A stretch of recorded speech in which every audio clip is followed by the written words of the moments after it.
É mais uma temporada de anime começando e, como sempre, eu assisto pelo menos o primeiro episódio de alguns que me chamam a atenção. E, surpreendentemente, eu me deparei com algo um tanto quanto inusitado, uma crítica que talvez você precise levar para sua vida nesse momento.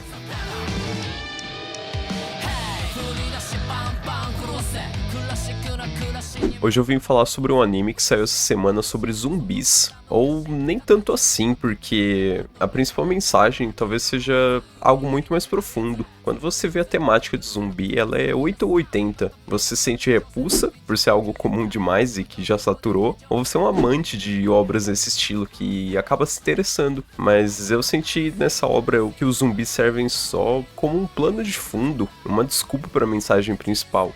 O primeiro episódio começa com o protagonista, o Akira, assistindo um filme às 4 da manhã, rodeado de lixo no seu apartamento. Tendo que acordar às 6 da manhã para trabalhar, ele via a situação daquele personagem do filme correndo de zumbis como o paraíso. Afinal, ele não precisava voltar para o inferno do trabalho no dia seguinte. Ele estava fugindo dos zumbis. A partir daí começa um flashback de quando ele se formou. Ele entrou em uma empresa que parecia o seu sonho desde criança. Uma empresa do ramo de produção de comerciais. Vivendo o sonho de criança, talvez ele pudesse até fazer comerciais para empresas famosas e conhecer celebridades. Nesse momento ele chega na empresa e acabam comemorando a chegada dele.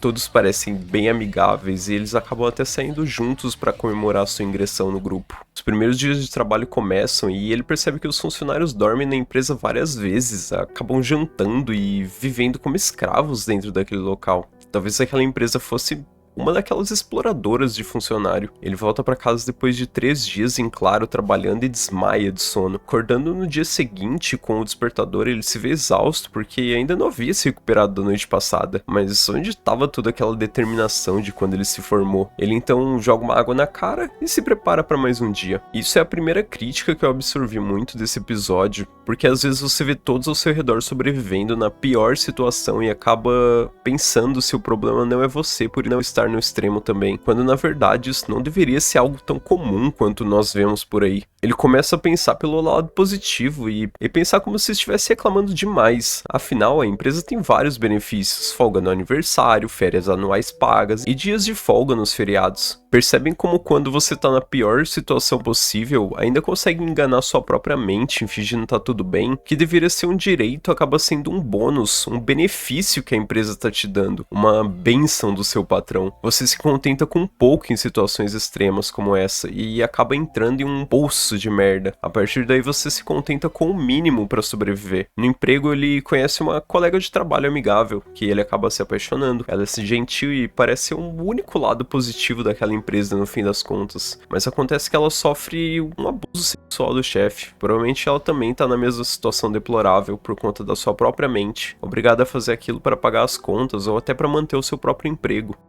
Começa o segundo ano do trabalho, alguns funcionários se demitiam ao decorrer do tempo e o Akira assume uma função na empresa que era de outro funcionário e entra uma reflexão sobre a sua vida. Será que eu devo arranjar outro emprego? Não tenho tempo para isso. Se eu sair, a equipe terá que fazer meu trabalho e existem empresas piores por aí. Apenas tenha paciência.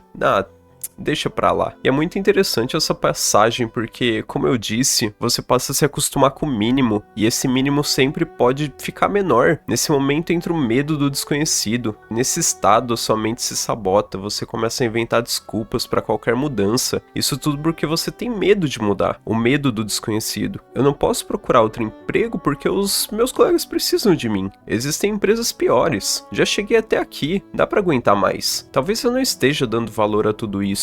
É muito triste quando a pessoa chega a esse ponto, porque isso pode durar muitos e muitos anos, e pra algo acordar ela dessa auto-hipnose, esse algo tem que ser surreal, inimaginável, e ela começa a desejar que coisas absurdas possam acontecer pra tirar ela daquele inferno. Imagina quão bizarro pode ser uma pessoa desejar ter doenças, problemas, ou que aconteça um acidente pra deixar ela incapacitada de andar por meses, só pra não ir trabalhar, só pra ter um período de folga desse inferno. O Akira começa a desejar isso, e pode parecer algo surreal, mas isso aconteceu comigo, e eu tenho certeza que com muitas outras pessoas vem acontecendo também. No terceiro ano, o Akira já não existe mais. Ele é apenas uma casca vazia que existe e cumpre funções desejando a própria morte. Ele acorda em mais um dia cinza, e na TV ele ouve as vozes do chefe gritando com os funcionários. É interessante essa passagem no anime porque na TV provavelmente tá tendo um noticiário de algo absurdo que tá acontecendo lá fora que a gente vai ver daqui a pouco, mas ele só consegue ver o patrão dele gritando com os funcionários e todo aquele inferno que ele vinha vivendo nos últimos anos. Ele então percebe que esqueceu de pagar a conta do estacionamento da sua bicicleta, e quando vai ao síndico, o Akira se depara com uma situação assustadora. O síndico havia se tornado um zumbi, e nessa cena eu acho bastante interessante que o dia dele é representado como cinza e os zumbis têm manchas coloridas pelo corpo. Essa simbologia das cores representa o diferente surgindo, talvez aquilo que pudesse ser o que o Akira precisava no fim das contas. O surreal que eu citei que pudesse quebrar o ciclo e tirar ele daquele poço. O Akira começa a correr daquela leva de zumbis e se depara com o mundo acabando, aviões caindo, policiais atirando nos mortos-vivos, e o que ele pensa é...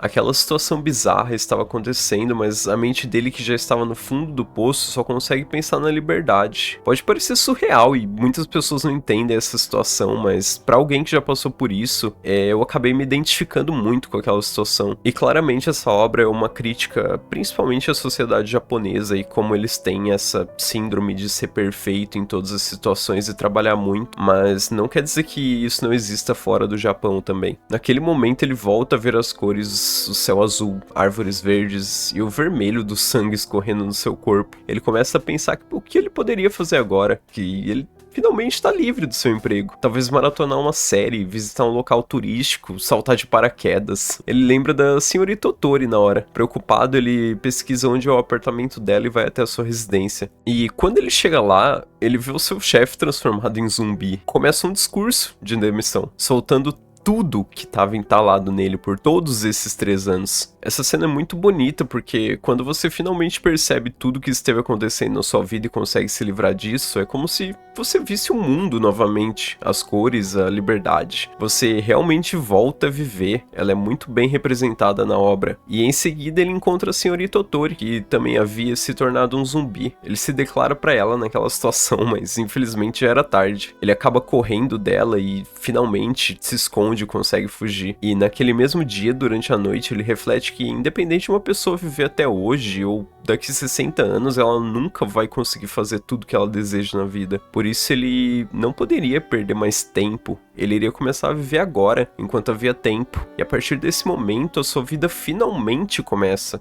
E eu não sei exatamente o que esperar da obra, pra qual caminho o autor vai seguir, mas eu realmente gostei desse primeiro episódio porque eu senti que foi algo que realmente aconteceu comigo em um período recente da minha vida. Talvez seja completamente diferente daqui pra frente, eu deixe de assistir daqui uma semana, mas eu quis passar esse episódio na visão de alguém que talvez possa ter absorvido ele de uma outra maneira. E eu fiquei bastante curioso pra saber se alguém entendeu ele de outra forma diferente da minha. E se você estiver passando por uma situação de Akira, eu espero que você fique bem e desejo que você não precise de um apocalipse zumbi pra se livrar de todas essas correntes. Bom, e obrigado por assistir e quem sabe até uma próxima.